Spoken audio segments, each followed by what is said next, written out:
Hello and welcome back to another episode of Lessons in Product Management. I'm your host, John Fontenot, and on today's episode, I sat down with Megan Shulby, Associate Director of Technical Product Management for AT&T. Now, with a title like that, you'd think Megan came from an engineering background, when in reality, Megan started her career as a Hollywood writer. In our conversation, Megan and I talked through her transition into product management. We covered the power of storytelling and how her background as a Hollywood writer helped her become a more effective communicator as a product leader. And then we got into the meat of the episode, which is all about post-launch product management, why it's so often overlooked, and how to do it well. So if you're not following Megan on LinkedIn, I'll include her profile in the show notes. Go follow her because she's always posting insightful content.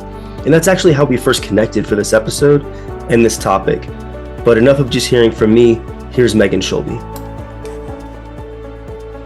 Hey, Megan, welcome to the podcast. Hey, well, thanks for having me, John. Yeah, this is going to be so much fun. So for the listeners out there, Megan and I connected over LinkedIn because she posts amazing content. So if you're not following her on LinkedIn, you should go ahead and do so. One of her posts was about underrated topics in product management, which obviously as a podcaster caught my eye. And one of the topics specifically was really interesting around post-launch PM. So we're going to dive into that in just a little bit. But Megan, go ahead and introduce yourself for the listeners. Tell us about kind of what you're doing today and maybe your journey to get there. Oh, yeah. Thanks, John. So my name is Megan Shulby, and I am an Associate Director of Technical Product Management with AT&T. I've been there for about 7 years now, and it's been a whirlwind. I've been in the product management space in some capacity for, oh my goodness, going on like 10 to 15 years at this point, if you want to think about it in different piece parts. But I got my start actually after undergrad out in Hollywood. I was in entertainment for a while, reality entertainment with different shows that you've probably, Biggest Loser being one of them, and their pilots. But from there, I went into digital marketing and did that for a few years, worked on different piece parts. And that's where I kind of got my first flavor of product management, as weird as that might sound, where you're kind of packaging and putting together different products and different digital campaigns for publishers and for your clientele.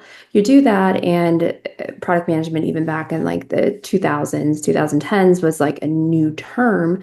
And that is just something that kind of pulled me into the world of analytics and digital product development, trying to understand market segmentation and what different customers want from businesses out there. So I went through and did that for a number of years, but realized that I come from a non-technical background. I have my undergrad in media production in the art. So needed to go through and understand more of the technical side of the house. So I decided to go back to graduate school at the University of Arizona, and I got my dual master's in information systems with an emphasis in machine learning and cybersecurity, along with my MBA, emphasis in marketing.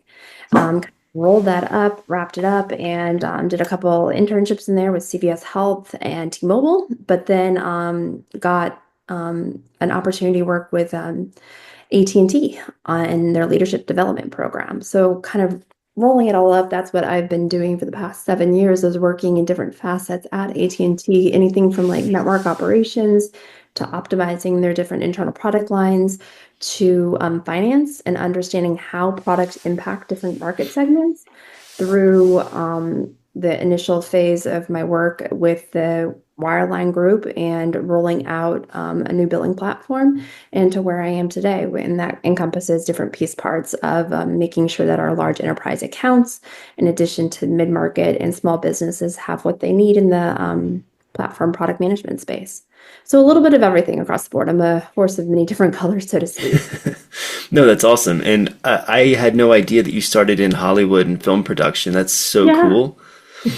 Yeah, that's a completely different part of my life, but it was a really fun couple of years. And actually, that is those experiences build up to where I am today, and particularly with my emphasis and why I love making sure that it's a people-centric product management facet that I take, as opposed to a lot of like the more technical speak out there. Storytelling and script writing, that is in my lifeblood. So, Yeah. I was gonna mhm, ask how that experience. I've heard folks that are from like creative or production or like mhm, film media backgrounds kind of lean on that, right? The storytelling absolutely. aspect. And I'm curious, like especially early in your career and even probably to today, Mhm. like how is that? How have you been able to lean on that while maybe not emphasizing the technical part, but like really focusing on the human and storytelling aspect? And like how have you kind of managed the like having a non-technical background? Because there's a lot of people who want to get in and like I don't have an engineering degree. Like, can I be a PM? So could you speak to that? Well, to answer your last question, yes, anyone could be a product manager. Now, in the software space, what I will say is that you have to balance both the technical skills and the soft skills. I don't have a technical background. I'm not an engineer. So how did I get to where I am? You need to have some type of foundations in technical speak, so to speak. I'm not saying I know how to code. I understand some code, but I'm not the best out there. So I went back to graduate school, and that's where I learned. That is the choice I made, is to take 2.5 years out of my life and to skill up. Now, the beauty of product management today is you don't necessarily have to go back to graduate school. There's a ton of different cohort programs, YouTube even. Depends on how you learn. You can go through and skill up in how technical product management, how technical systems are designed. You need to understand what they are and their end-to-end flow, system architecture, design, all of that. You need to understand it. That doesn't mean that you have to do it. You're going to be working with people who are far smarter than you doing that. Now, getting back to the soft skill side of what you've said, that's my speciality. And storytelling is how you kind of pull all the pieces together in my mind. And every person has a story. But beyond that, every person has their passions, their motivations, and why they want to do what they want to do. How does that align to the product vision? So you kind of have to think of it as a tapestry in a way. You have to kind of weave the pieces together to make a beautiful picture of a cross-functional team working towards the same goal. The beauty of script writing is that you do that because you create characters. There's a beginning, there's a middle, and there's an end.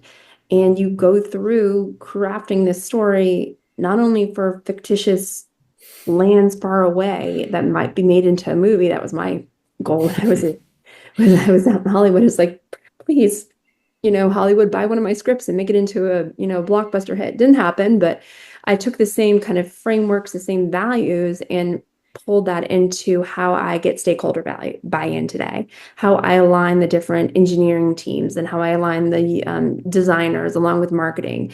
I mean, you try to go through, and you've probably done this on your own teams, John, trying to get sales and engineering aligned because they all want the like different things. Sales will promise one thing and then you take it back to engineering. They're like, we can't do that.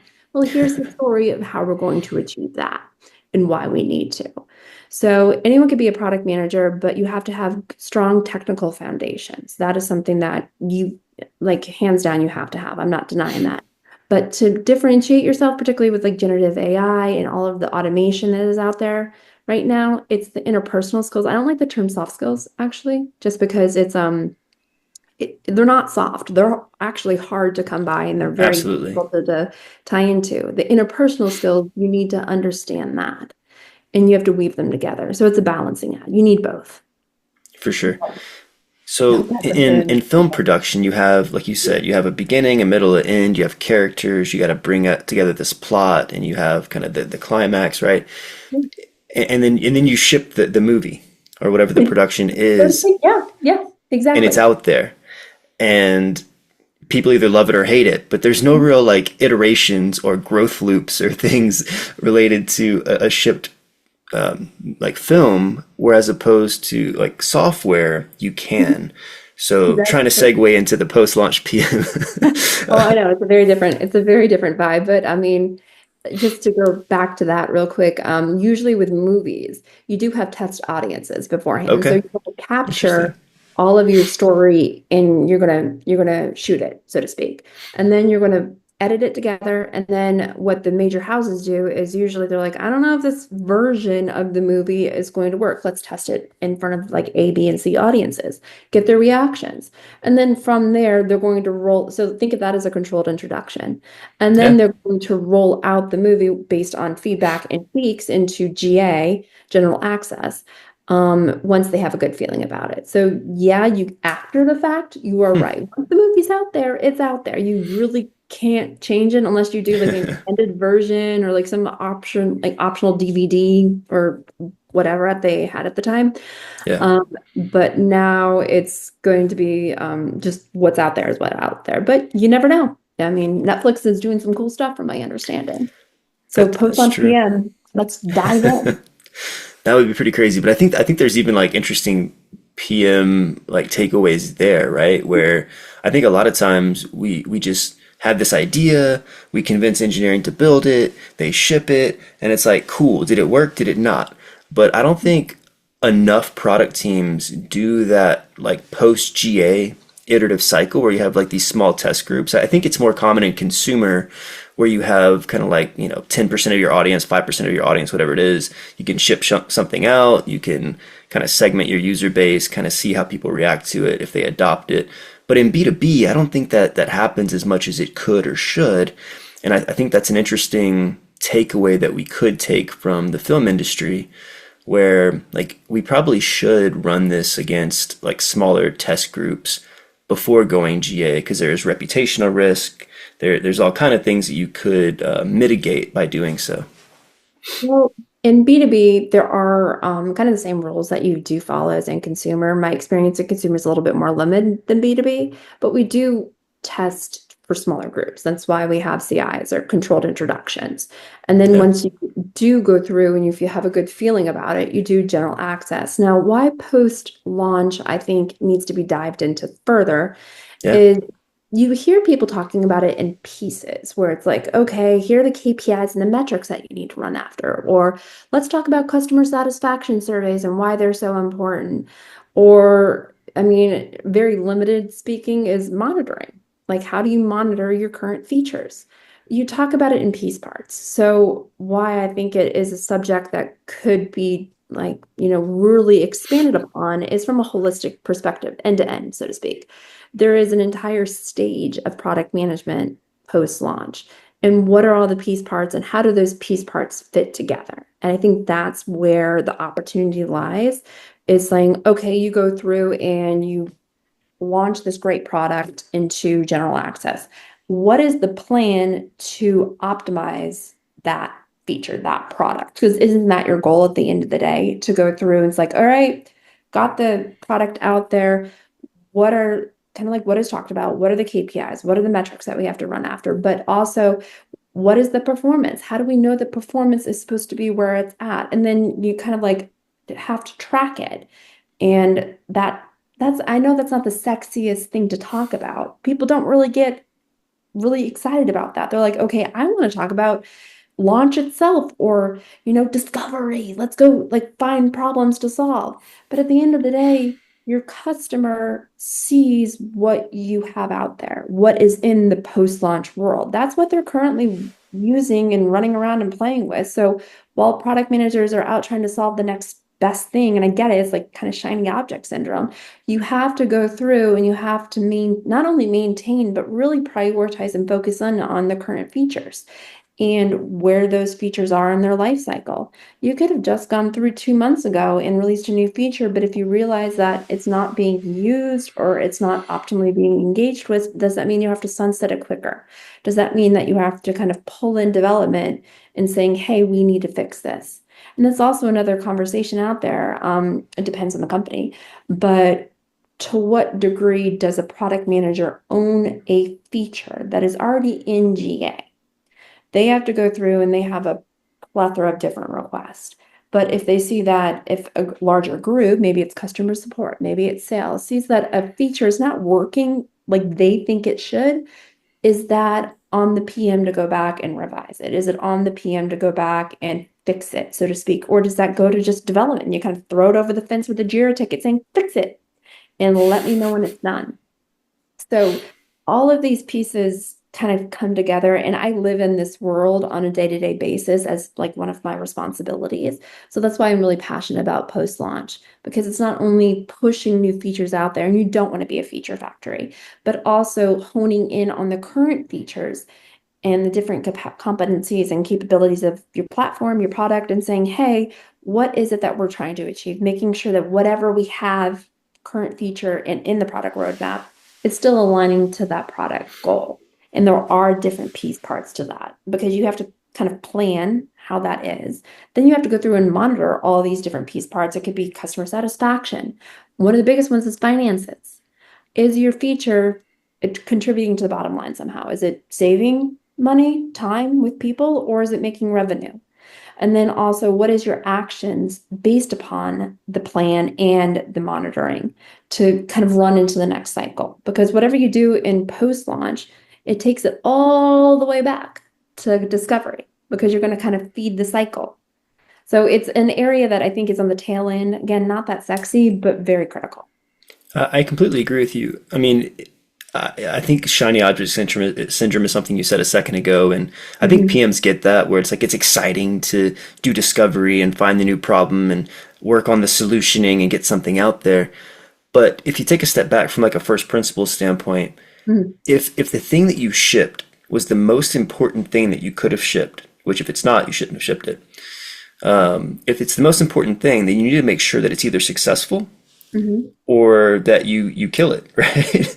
Because maybe you were just wrong and you didn't take the time to do proper discovery in the first place and de-risk the value or shipping something not valuable.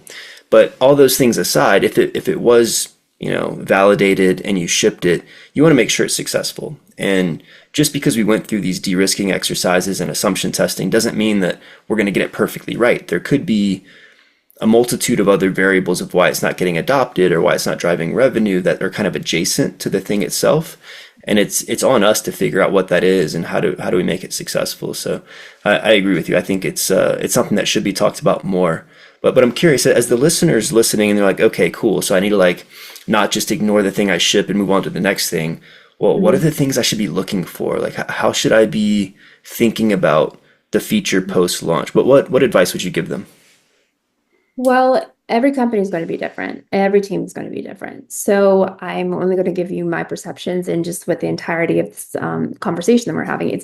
It's Megan's view. This is not something that my company is like touting as like best practices. This is just me pulling together the years of my experiences and giving you my just view on it. But I would say for post launch, you have to have a solid game plan when it comes to a couple different groups because you need to partner with different groups when you're saying, hey, here's a new product, here's a new feature, like here's your feature. Um, you need to make people aware of that. So customer support, one of the biggest groups out there, you have to make them like let them know what's going on. It's like, hey, here's the new feature. This is how it works.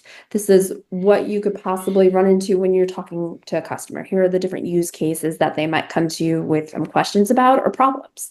And then sales is another one. And then I would also say finance in there. They have to have an understanding of how you are measuring success. So it's like, I would say partnership with your different stakeholders is very, very important. I mean, you will hear this throughout the entirety of the product management lifecycle, but really engaging with the stakeholders that are either on the front lines with the customer or on the front lines with leadership. So if finance comes back to you and it's like, okay, so why is it that you've spent X or why is it that your product is generating X and I can't understand it? You need to have an answer for that. So I would say stakeholder alignment is very important, just making sure you consistently communicate with them. And then two is making sure you understand and communicate out what is the term of success? What does success look like for your product? Not only when it initially launches and goes GA, but then iteratively after that. Like, what are your checkpoints? And this is where you hear of like a product scorecard coming in. How are you monitoring it? Having some type of scorecard out there. And this is something that what you mentioned earlier is iteration. You're still iterating after launch. It's not said and done. What the feature is, what the product is today, you get a little bit of feedback from customers, and then you kind of run it through, and that's more of an enhancement on a current feature as opposed to something completely new. So I would say you have to go through and create like a post-launch plan, so to speak. And this is Love that. something that I'm trying to work on and doing a deep dive on is like what is the post-launch plan for how you connect with marketing, sales, customer support, finance. It's all the pieces of the puzzle that you would get during the product development life cycle, but after launch because it's out there. customers are impacted by this feature. So everyone needs to know how they play the part, similar to in a script.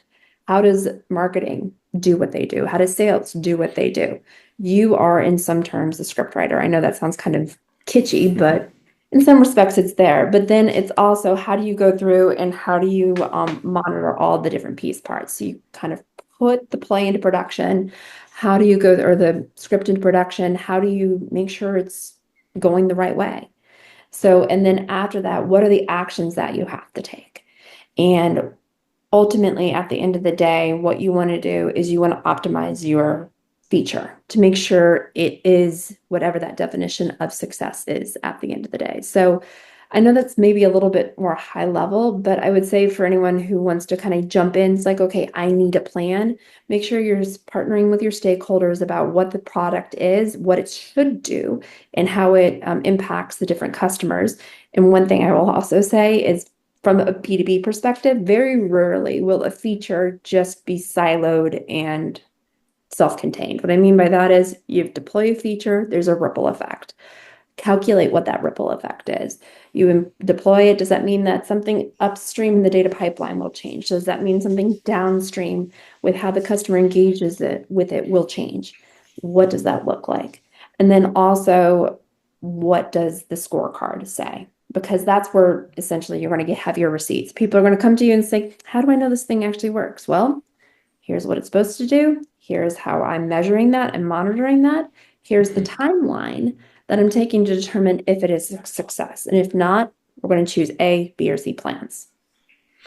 No, I love that. And I think there's an element there that I just want to like double click on for a second. And you talk about measuring and scorecards. And I think that's a big part of post-launch PM is whenever you're in the definition phase of like, this is the solution that engineering is going to ultimately bring to life, building in some of that measurement into that, because there's likely going to be dev work that's needed to instrument tracking or to make sure things are aligned with BI, so the right data is getting into the BI data stream, so we could show this to our leaders in Tableau or whatever system they're using. So yeah, I would say with measurements, it's going to be kind of twofold. One, you're going to have measurements up front where you're like, okay, this is my baseline. It depends. What do you have as a historical reference point to go after that? So you're going to have metrics and you're going to try to hit them, but you're probably more than likely going to have to tweak those metrics. You might have to add in a new variable. And it also depends on what data is available to you. A lot of it comes down to, at least in B2B, data is not just in one giant, it's not in a magic pot where everything is, unfortunately, and particularly in legacy businesses. And there's a lot more of them, I think, out there than businesses that are on the cutting edge. Like you have digital native businesses, and then you have digital adaptive businesses. I work in a digital adaptive business where we're shifting everything digital. Data's everywhere. It's in legacy systems that are 20 years old. It's in something that is 2 years old, and you have to kind of stitch all of that together. Very, very difficult to do, particularly when you have this vision during product development saying, oh my gosh, this is how we're going to measure it, and this is what the success is going to be. Get to the end, you push out your new feature, and then you realize, oh, the data that I actually have versus what I wanted is different. So how do you pivot? How do you iterate to make sure that you're getting whatever is needed, whatever data or quantitative information is necessary to back up your storyline, because that is what you will take to leadership and show either the success or failure of your product. I don't like saying the word failure. Usually it's an area of opportunity and an area of improvement in the future. We have to use speak, but you gotta have something there. And if you can't get it, either saying, okay, I can't get it, and they're going to be like, how? Well, here's my plan. Or you figure out a different reference point, just show and to kind of illustrate your point. But yes, monitoring and having those scorecards in place is a huge effort. It's just something it's not going to look the same in the beginning as it does in the end. Yeah, I agree with you. So the company I was at before the startup I'm at now, I was a group PM for a digital adaptive. I like that term, a digital adaptive company. And sometimes the best you could do was make data kind of correlate, where like you couldn't Yeah, exactly draw cause from the data you absolutely. had available. So I empathize and agree with that. So for the listeners, if you're in one of those digitally adaptive businesses, it won't always be perfect. It won't be like you see from the Silicon Valley talking heads out there on social media. Sometimes you just got to do the best with what you can. But I think that's honestly business in general is you're going to have more of yeah. that than, this dream come true. And even at businesses that are digital first, it's amazing that, oh, I have all this data for my customer, but not inside. It's kind of like, I don't know if you ever heard of the old tale of like the cobbler's children. The Mm. cobbler's shoemaker's children. The shoemaker makes shoes for customers, but his children do not have shoes. It's kind of the same concept. You will make sure that your customer has everything they need and the data they need, but that doesn't mean that you have access to the data you need as a product manager. That's funny. I like that. Well, Megan, the time has gone by way too fast, Oh but my we are at the end of time. Is there? I mentioned LinkedIn. Is there anywhere else our listeners can follow you? Because obviously, like your content's fantastic. I love how you think about product. Where can our listeners find you? LinkedIn is the best place right now. I'm kind of in the middle of a renaissance, so to speak, going through and kind of reestablishing my own presence online. So be on the Okay. lookout. I'm hoping to get some type of blog stood up in the near future and a newsletter and looking to connect with people, honestly. So if anyone else out there wants to reach out, have a discussion, or just needs insights, would love to do it also. PM is, very, very fast moving. So if you need advice Mhm. or if you want me to look over a resume, happy to do so. I appreciate it, Megan. I know our listeners appreciate it as well. Thank you so much for joining. Certainly. Thank you.